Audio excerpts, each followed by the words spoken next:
Minnesota Vikings. Without the opportunity that I had this past year from those guys, I would not be able to fulfill my dream of just getting introduced by John Elway as the Denver Broncos quarterback. That is a dream come true. From talking with those guys, the fact that that I was their guy from the start, we didn't wait around. We made it happen. Denver was #1 on my list too. So it's been an incredible welcome here. It's been such a whirlwind of a couple of days, but my wife and I, Kimberly, we felt right at home. It's been great. Pat Bowlen and his family. The culture around here, the winning tradition. I'd like to thank them so much for what the opportunity that myself and my wife get. Obviously, John, I've been a big fan of his for a long time, so to be able to come play here, for him to pursue me is incredible. Coach Joseph, we go back a long time. Back with the Houston Texans, our meeting rooms were right across the way, so we've got a great tradition, great history together. So extremely excited to come play and come play for him. Coach Musgrave, Mike Sullivan, all the offensive staff. Very excited getting to know them. It's been great so far. We're speaking the same language. Just getting to know them. It's been really great. Really excited to get in here and start working with the team. There's been so many of those guys that have reached out, and I'd like to say thank you. My phone's still blowing up. That just guys, current Broncos, that are reaching out to me, offering their congratulations and saying how ready they are to get to work. So I'm excited to get in the locker room. I'm excited to earn the right to be a leader. I'm excited to be the quarterback of the Denver Broncos, and I'm looking forward to an incredible run here. In the 2 days we've been here, we have felt right at home in Denver. Broncos country. I know it's not just a Denver thing. It's a nationwide fan base, and we are very proud to represent the city of Denver, the orange and blue, and Broncos country. As a quarterback here. So, I don't know if I need to turn it over or get questions. Go ahead and open up for questions. Raise your hand. We'll find you the mic. Sorry, the mic, please. Yeah, Case, I was just curious, why 2 years and not a longer-term contract? For myself and my agents, first of all, we want to be here long-term. My wife and I love it already. We want to play the rest of my career here.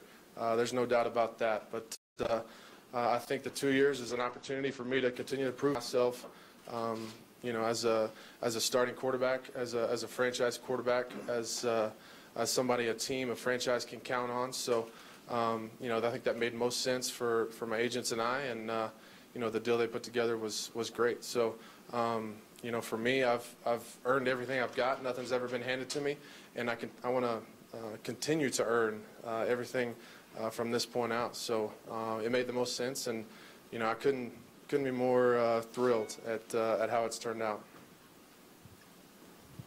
Okay, so was this a different experience for you because they came to you looking at you as a starting quarterback, and does that change your mindset any about the situation? I don't know if it changes it, but a little bit about me. I was pretty unrecruited out of high school. I had one scholarship offer to University of Houston. I was obviously undrafted coming out of college, and like John said, I've battled my way through to make a lot of teams, to earn spots on teams, to be the starter on teams. Been through a lot of different situations. I'm definitely better for it. There's some tough times, there's some really good times, but to have a team pursue me and like John said, be their guy. That instills a lot of confidence in me, and I'm ready to be that guy. I know I am. I'm excited.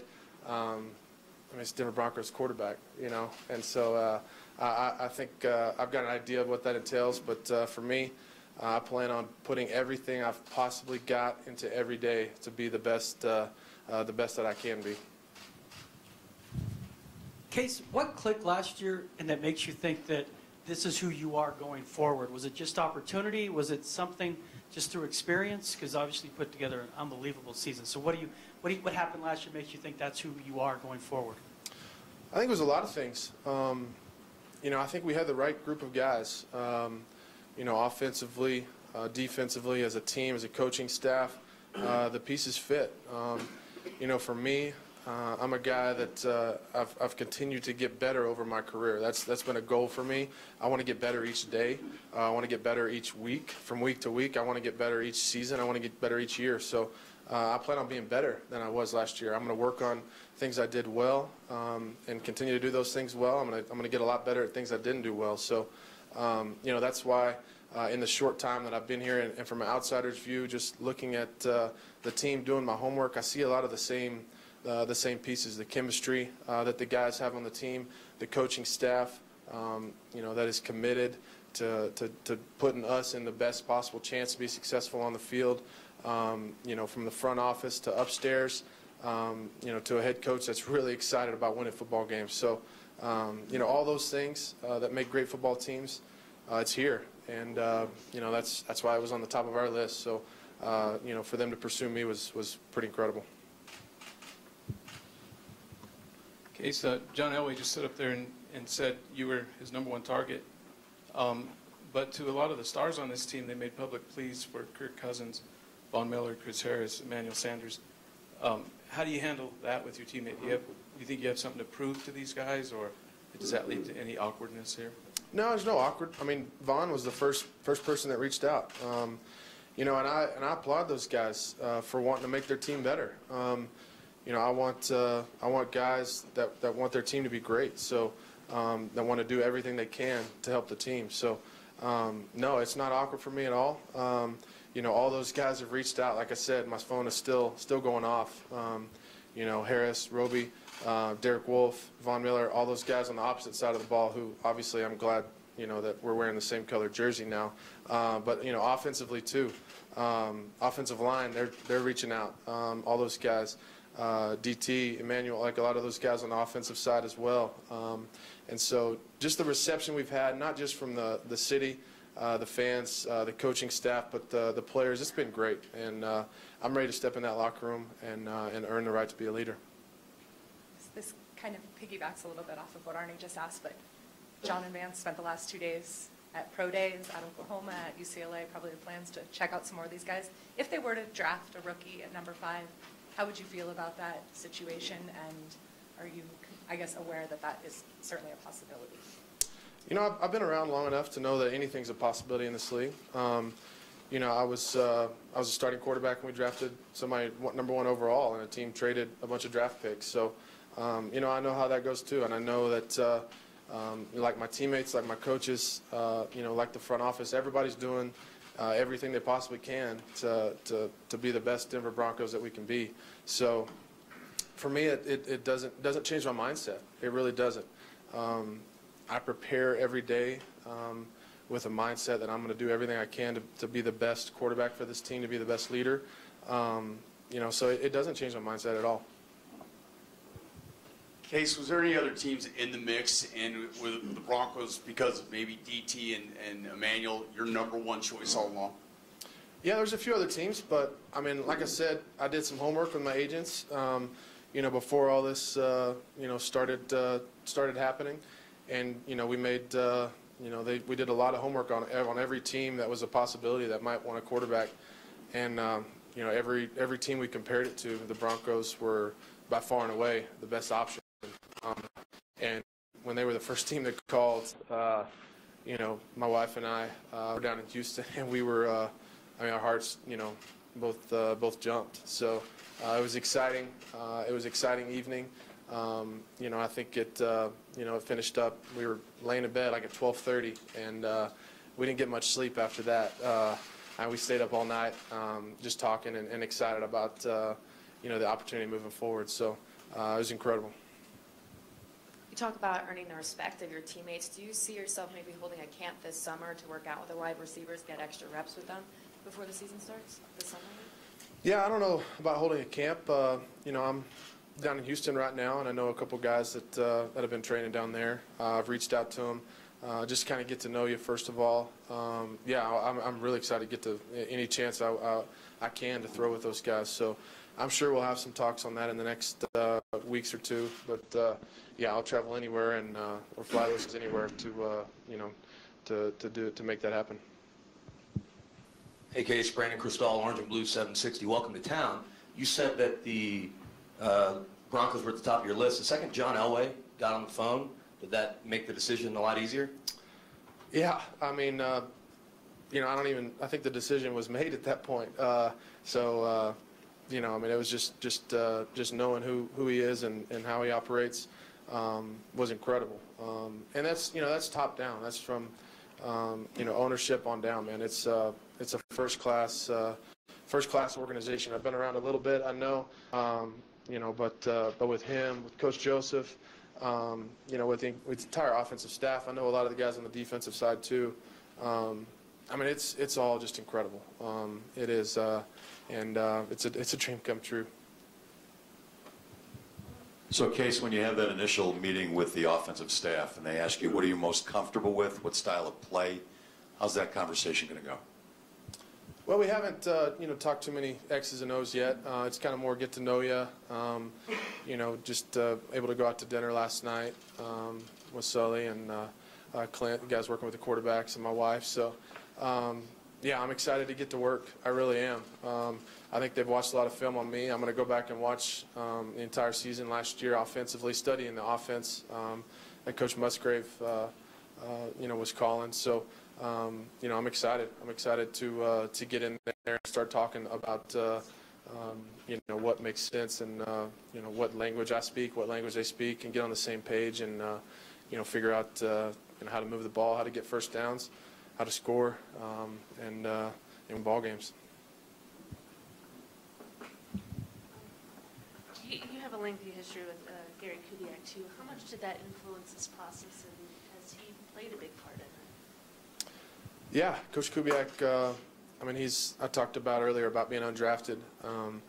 There was one team that called after the draft, and that was the Texans, and that was Coach Kubiak. So, I owe him my shot in this league. And, I've gotten to talk to him a little bit, but their whole family is incredible, and we've really appreciated their relationship. His confidence in me has kind of brought out a lot more confidence in myself. And, as a coach, I look up to him quite a bit. Yeah, Case, some quarterbacks have said that they kind of feel, the pressure of playing for a team where Elway was a quarterback and now you got Peyton Manning. Have you given any thoughts to that, playing quarterback in this town? Yeah, I've given a lot of thoughts to that.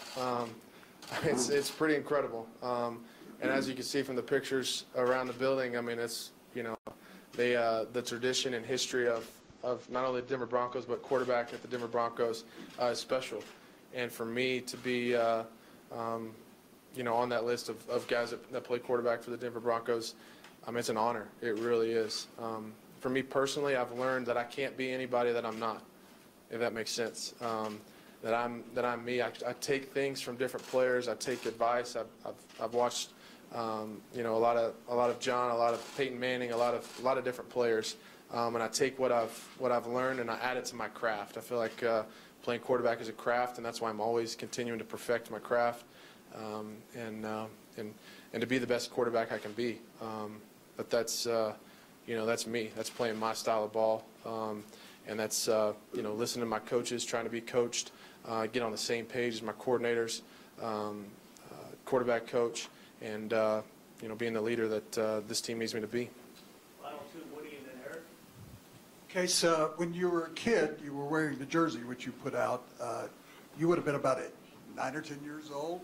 That must have been at the end of Elway's career when he won the Super Bowls. You grew up in Texas. Why would you really idolize John Elway? And the second part is, you played one game in Colorado.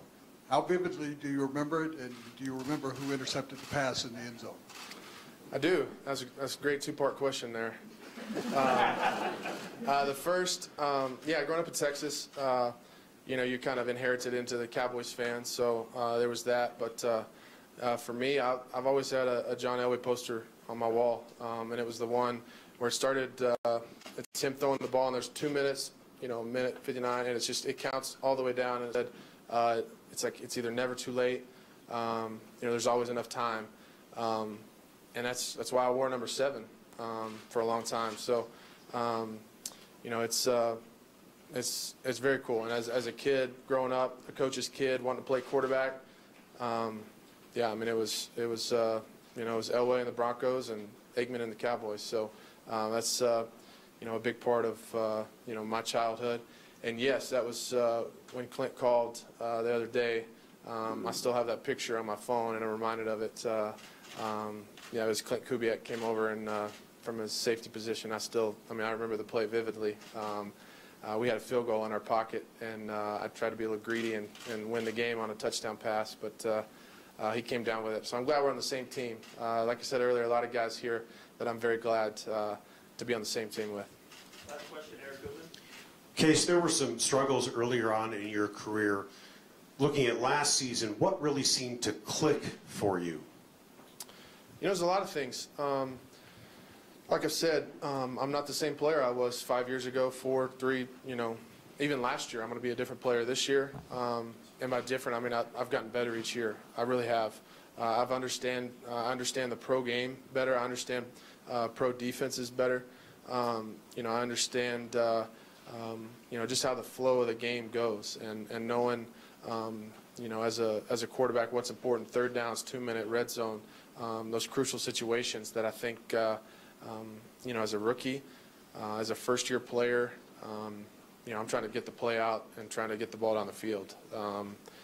So taking care of the football, just things, like I said, it's a craft, man, and I've really worked every day for my entire career on being the best quarterback I can be, and taking things that I've learned from all these coaches that I've ever had, all these players, that I've ever been around. So, yeah, I'll be different, and I'm going to be better. I am. I'm working on that constantly every day. So I'm excited to be here. Again, man, it is incredible. My wife and I, this is a dream come true. We're excited to get here and get working. So thank you, guys. Appreciate it. A few questions for John Elway. Lead us off, Jeff Legwold. John, can you just sort of walk us through how you went from, okay, these are the free agent quarterbacks that are going to be available, and how do you get to Case as your pick, and how involved or interested were you in Kirk Cousins? Well, I mean, I think that we looked at everybody. We went through the whole process. We looked at everybody that was available, and as did the coaches and personnel, and we came together and had our free agent meetings, and when we came out of that meeting, and then continued to do backgrounds on everybody, right, and find out as much as we could about everybody, because we weren't able to speak with them. But so did as much digging as we could possibly do. Found out about them as people. There's also mentality, and when we came all of that and all the homework that we did, Case was our guy, and figured that there's a special fit for everybody. Obviously, all those other quarterbacks available are good players. But we thought that the year that Case had last year, but also what he's been through, where he's been, and his mentality, and plus having VJ know him as well as Gary know him, and and where he's been the last couple of years, what he's done, and plus the year he had last year. I mean, I think it's very arguable whether even though Kirk got a lot of the who had the best year, and so. He's won a lot of football games, and so when we all came to it, Case was the guy that we wanted, and so we got on it as quickly as we possibly could. John, if he's able to bring stability to the position, does that then maybe kind of be like no excuses for the defense? It felt like the last couple of years that we fell into that trap of turnovers and change of possession points. Do you see this as a way of maybe balancing things, that if Case even is close to what he was last year? Well, yeah, I think that, again, going back, and, you talked about the year that Case had last year, and I think it's our job to give him the best opportunity to be successful, and I think he had good people around him in Minnesota, and we plan on getting good people around him here, and feel like he's, we're off to a good start there. So, but as you talk about with the defense, sure, I mean, the pressure is going to be on both sides. It's on all of us, and the bottom line is last year was a bad year, and, and it starts with me, And, and it starts, so everybody has a responsibility. And so our job is to get it turned around. And the responsibility is going to be on the offense. We want to get better on the offensive side. But by no means are we going to allow the defense to walk either. I mean, they had good numbers statistically, but we were 21st in points. And so, for us to get back to where we want to get back to, everybody's got to take responsible for what their job is. Offense, defense, special teams, coaching staff, personnel, everybody. And that's what this is a start for us, going through, what we've done the last couple of days. And so, bringing in Tremaine Brock as well as getting Todd Davis done. We're real excited about those signings and really think that, Tremaine's a tremendous third corner for us. Come in, he had a great year a couple of years ago and still think he can play at a very high level. Todd Davis is going to be he's in the middle of that defense, and we're going to rely on him to be a big part of that and the leadership side of it. That was as much as his playing ability, but also the leadership qualities that Todd can bring on that side of the ball and the physicality that he plays with. So we feel like we're off to a great start and going where we need to get now. We'll continue to work in free agency and see how we can improve and see what's out there. And then, we've got 11 picks in this draft, and so we've got to we're 10 picks now. We've got to get, we've got to do a good job and get the right guys that, can come in and help us. Now that you have Keenum here, would you still like to get a quarterback early in the draft? And what's kind of the plan for Paxton going forward? Well, Paxton's still young. And so, we'd still have high hopes for Paxton. We think that he is a young guy that's talented, that, has been here for 2 years, had a tough year last year with the injuries and everything. But we still have high hopes for Paxton to come in here and compete and continue to grow as a quarterback. And so that's the expectations of Paxton. We have a lot of opportunities at 5 now.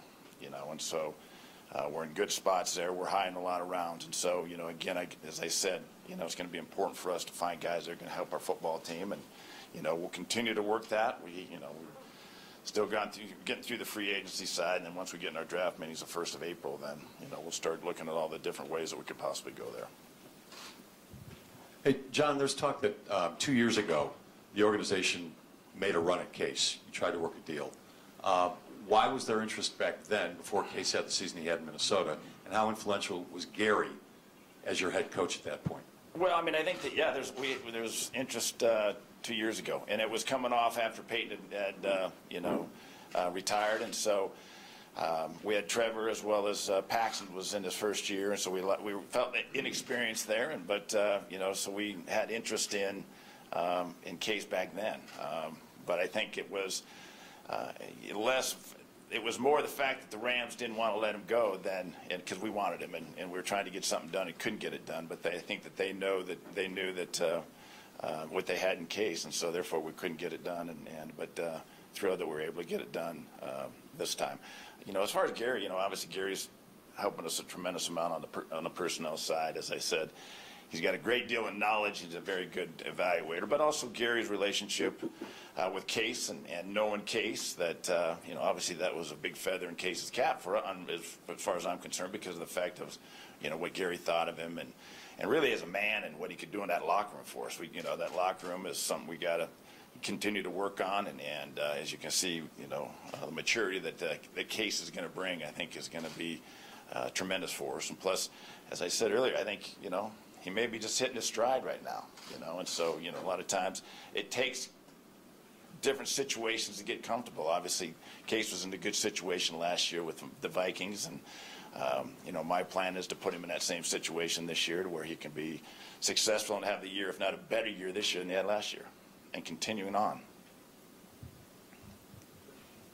John, 12 teams already have changed quarterbacks this year, yours included, about half of them, for starters. What do you think that says about the landscape of the league right now, that there's so much turnover at that position? Well, they're hard to find. It's a tough spot to play.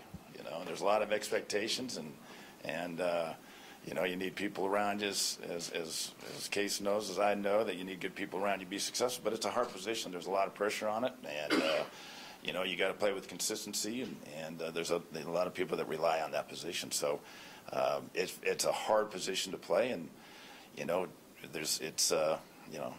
and especially when teams rely on that position so much. And so we're going to continue to try to get better around him. But that's a big part of what we do, what we can do as a team. Final two, Jeff, and then Nick. John, are you still looking in free agency in the offensive line, specifically tackle? And We're looking everywhere, Jeff. We're looking everywhere. What's that? We're turning over every rock. So yeah, we're the thing is we're trying to do that in free agency, but also knowing that we've got 10 picks, we've got we've got a high 1 and a 2, and we've got 2 3s, 2 4s, and 2 5s or 3 5s, and so we'll do the best we can in free agency and try to fit everything in and put that puzzle together, knowing that we also have the draft. Would you take a guard at 5? I can't tell you that, Jeff. I'd have to kill you.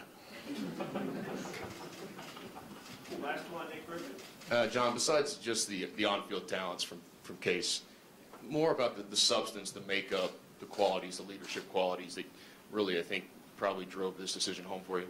Well, yeah, I mean, I think at that position, you need obviously there's a certain talent level that you need to be able to play with and have to be able to play that. But I think as important as that is the guy that's inside, the heart that he has, the mentality that he plays with, the toughness that he plays with, the leadership that he has. And so because that offense all circles around that position. And so you got to be able to have that guy that those guys rely on and trust and will follow and know that, what, the first half's bad. You know what, we can get this thing together and have a better second half. Things aren't always going to go perfect, but you need a guy that's going to be the guy that's going to lead everybody out of that. And, we feel like we've got that guy. Thank you, John. Thank you.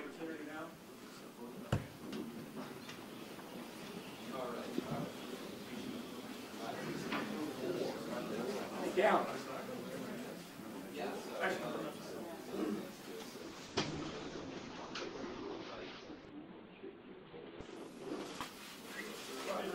Down, Ryan. Can you guys move over to